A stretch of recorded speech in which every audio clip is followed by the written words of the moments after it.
know, I have repeatedly told you that you don't know, neither do I, the seeds that are planted when people hear the message or when you share with somebody, give them a pulpit. I'm talking about the old, the thin ones we used to give to people, not these thick new ones. And if you want to give that, that's your business. But we don't know the seeds that are sown that eventually take root. And it can be frustrating because even there we must walk by faith and not by sight. So it's kind of like the temptation to sing like that song, sometimes I get discouraged, I think my work's in vain. You know that song?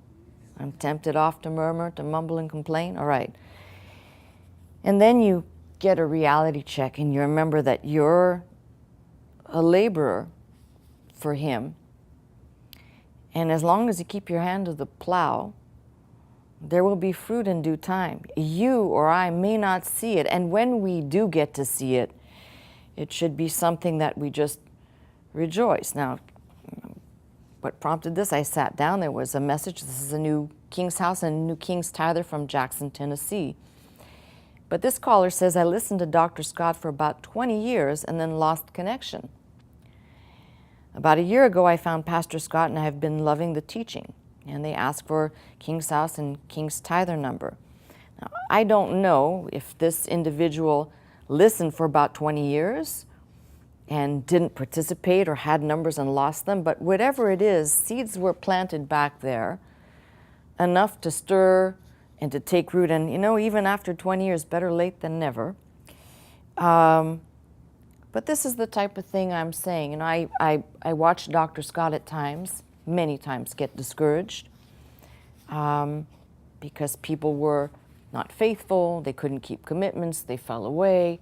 But the reality is, even those things, which are disheartening to see and to look upon, we don't know the things that are planted in the hearts of people. And even the people who we think they're just kind of right there on the fringe, somehow if they belong to Him and they're His, He knows how to stir up the soul again and bring that person, quicken them back to a desire for the faith.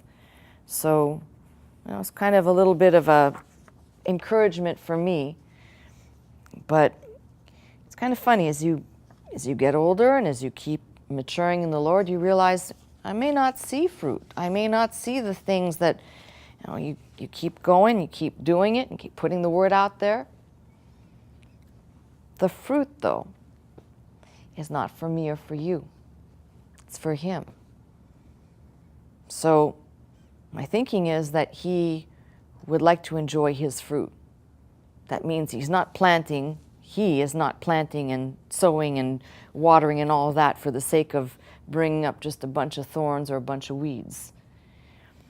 So patience, endurance, long-suffering, all those good things, especially in my place in the ministry, but equally for you. It's equally true for you.